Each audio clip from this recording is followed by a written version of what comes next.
this is Jenna Burt, host of the Confessions of a Military Spouse podcast. Thanks for listening to the following broadcast on Public House Media.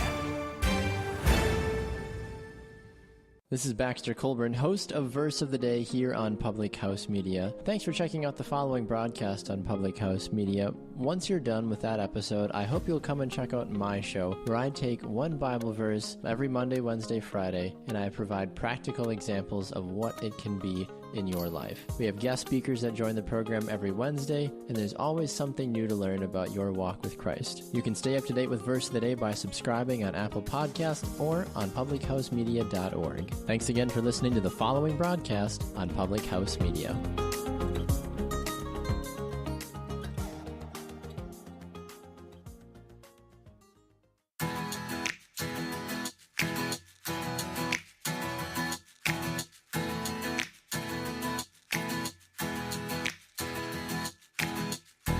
What is up, Rewritten crew? It's Julianne Candia, your host of Rewritten. Thanks for tuning in. If you could screenshot this episode, upload it to Instagram, tag me at Julianne Candia, and if you could go rate the podcast and leave a comment, that would mean the world to me. You can even share this episode with 3 friends. I'm excited to chat with you today. I always am, every single week. I just appreciate that you listen and that you value self-growth, personal development, self-care, self-love, that you value wanting more out of life, knowing you're made for more, wanting to fill your mind with drive, positivity, tools to help you overcome limiting beliefs, access to virtual mentors and sayings that will stick in your mind for when you are in the fight and in the battle. That's what this is about. And I just truly believe that anybody can rewrite their story, no matter their past, no matter their current circumstances, that they have the ability to take everything that's ever happened in their life and use it for the good. To build a life that they crave, that you can be a chain breaker, that whatever you've experienced, that it can end with you, and that you can rewrite this whole new story to help your family and those that come into your life. I'm all about personal development and reading, and I just get a lot of inspiration and ideas, but it also just really helps me have a direction of where I want to go and keep going. It helps remind me of who I am, who I've become, and who I want to become. And just knowing that I'm not at an arrival, that I want to continually work on myself. And I just hope that's what you get with Rewritten. It just fills my soul. Like that, it's just so awesome to be able to be connected to other women who just want more and that they want to live better. So I was recently reading, and I just felt like this was such a powerful thing for you to hear of, you're a powerful woman. Like there's nothing else that you even need right now for that to be real. Like nothing else. Like you are so unbelievably wonderful, and it's so wild what self-sabotage can do, or this imposter syndrome, or just this idea of comparison and not feeling enough, inadequacy. Oh, sister, please give yourself more credit. You were so designed on purpose. You were made for a reason. And I just want to breathe that belief into you, because sometimes we can really have crappy days, crappy moments, crappy things happen, or we can have a short circuit, feel impatient, feel stressed, overwhelmed, burdened. But deep down within you, there's just something so magnificent, so bright, and so cheerful that you have this incredible ability to light up rooms, to make a difference, to be so intentional, whether it's in the spotlight or in private. It's there. And so I was reading Marilyn Monroe said, "I restore myself when I'm alone. A powerful woman lives inside each one of us. She's you minus the limiting beliefs you might have. She's you minus the insecurity and self-doubt that dwells in your heart. She's you minus the, oh my goodness, what are they going to say about me? She's you minus the anxiety of beginning something new. Or how about just the anxiety and the worry?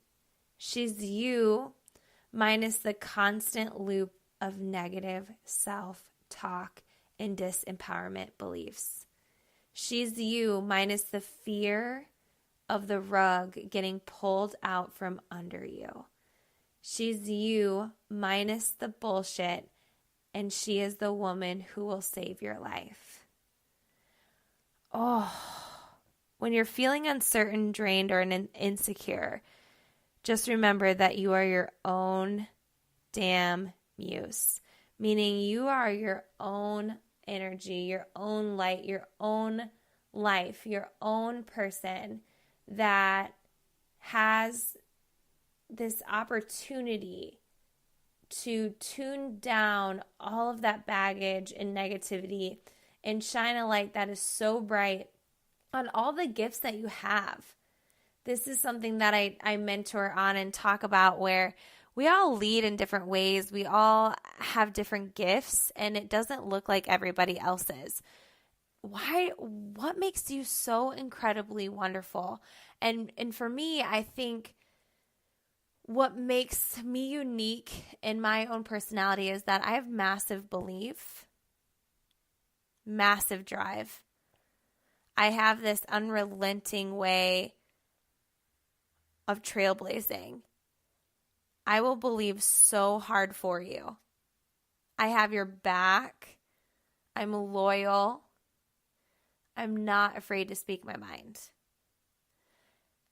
I'm authentic, and I share my story. And that's how I speak to myself. There's times that I don't speak to myself like that. I can definitely feel comparison creep in sometimes, or feel not enough. But if we're good at talking poorly to ourselves, we should get really good at talking highly to ourselves. Because at the end of the day, which one is going to help you, right? So friend, what gifts do you have? Are you just this incredible servant heart? Are you just an incredible friend that's intentional and sends cards to people? I am not that friend. You're a great friend if you do that. Or these fun gift boxes to friends. I'm not like that. But if you are, I appreciate the heck out of you. Are you the friend that is really consistent on checking in on your girls? You call them regularly. You meet up with them regularly. You're just the helper. Maybe you are the most loyal wife, the most encouraging wife. You have such special, unique skills, talents, a demeanor, a personality, character traits that need to be seen, that need to be known, because that is what is going to inspire and encourage and help other people. Is you not dimming your light and you not getting small for other people, but truly owning who you are, owning your voice and your authenticity. I just think that this whole idea of us all being powerful looks so different. Some of us are quiet. Some of us are extroverts. Some of us are introverts. Some of us, right? ... But I just think that you are so neatly, intentionally crafted to be here in this moment on this planet, surrounded by the people that you're surrounded by, because you can make impact.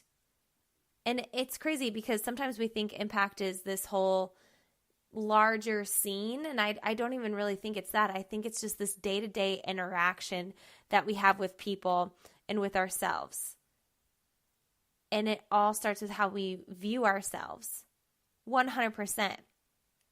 It's amazing to me that so many people will pour into others because they're like, that's what I need to do, but they have it all backwards.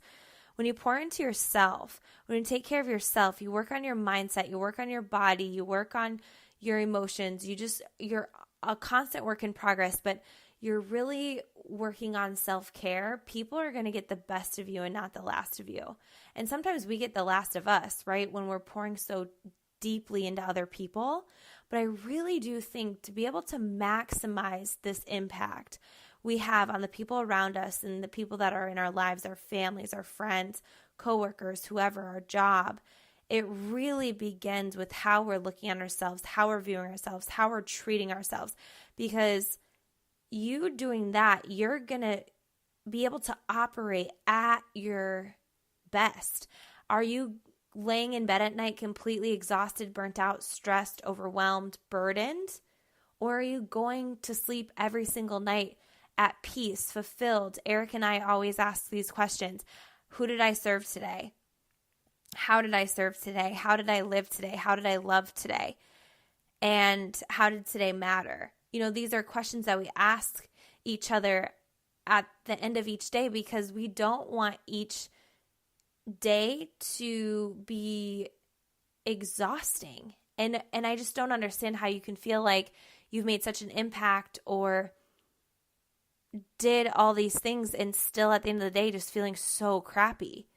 Where I think there's another way to do this where you can literally go to bed each and every single night not surviving but thriving and just complete peace and awe of who you got to interact with today and how you got to feel, how your energy was, that you're not so exhausted, that you're so fulfilled and purposeful and purpose-driven and servant-hearted, right?